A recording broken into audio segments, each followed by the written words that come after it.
So, current project is to take this cooler drink dispenser and turn it into a volcano for, well, tiki parties and frankly any other time you might need to dispense drinks out of a volcano. Want to make sure that's open. Need to make sure the top is open so that we can refill it. Then I think we just need to hit it with some spray foam.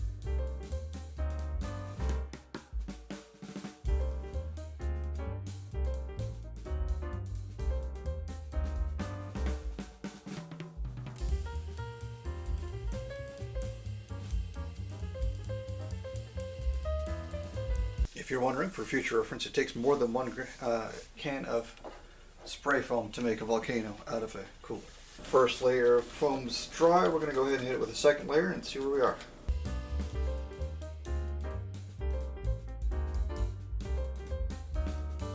To cover up the top, we're going to split this piece of cardboard and then wrap it on top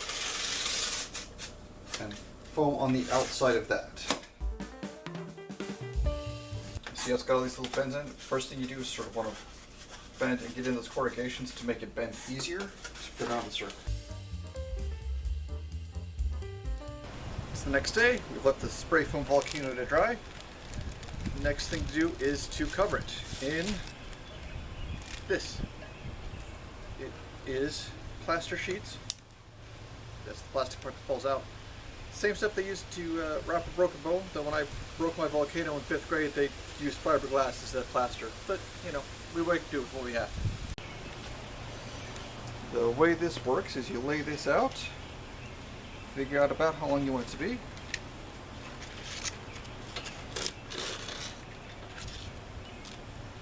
Cut it into strips. Then you put it in a bucket of water. And then lay it out and let it dry. So I'm going to go ahead and cut a bunch of these strips, put them in the water, and then do it all at once.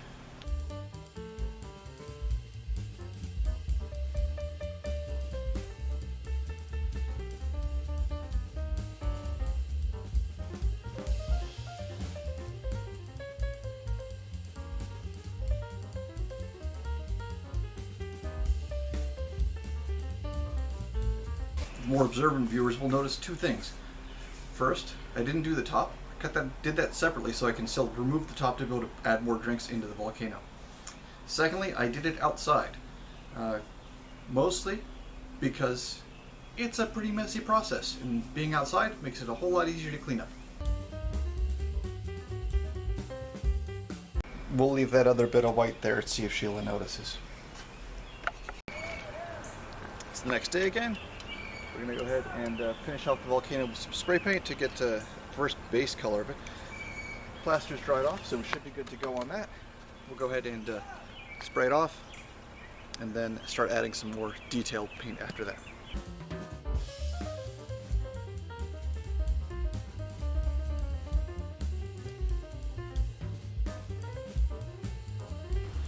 The spray paint has had a chance to dry, so we're moving on to rather smaller paint application, which is our airbrush here. I mixed some black and some white, which a little bit of Googling told me makes a gray color. Now, we don't want to hit everywhere. All we're trying to do here is introduce some variation so it's not all one color. Fortunately, the plaster being somewhat open of a weave already gives us that look, so we don't need to do a whole lot, but we do want to do some. The idea here isn't necessarily cover the entire thing so much as it is to just introduce some variation so it's not one flat black color.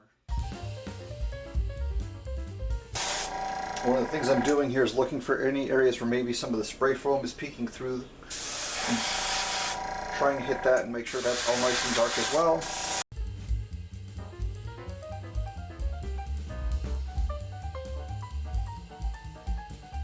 You'll notice there's this little bit of a line right here. We're going to play with that later with some red and make that look like a lava flow coming down this way. So this is the front And the drink dispenser is pretty much directly behind that. So this is a part that the guests are going to be seeing while the drinks are poured from the back.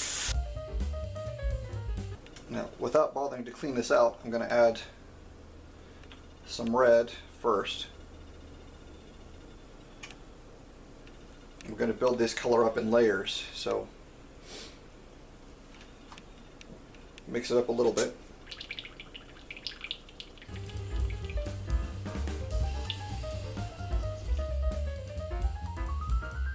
It'll start out with almost a black and then a very dark red, and then as it starts to wear down through, it'll start to get a little bit brighter and brighter as we go along, spraying that red in there.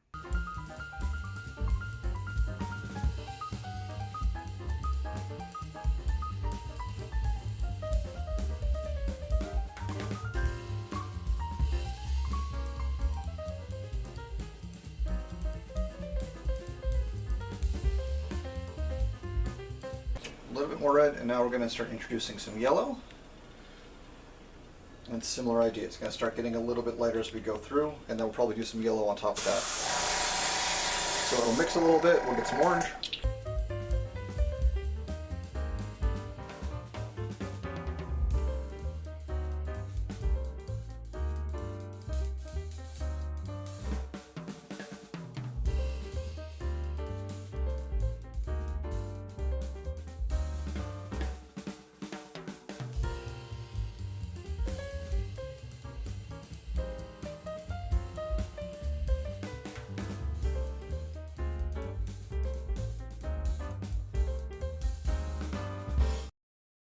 And here we are, all finished. And it's a little worse from where I have a trip through upstate New York. There's actually an ancient tradition of making molten rock out of volcanoes, especially in the Pacific Islands. It was the quickest way to get stoned. That's it for this time. Thanks. Be sure to like and subscribe.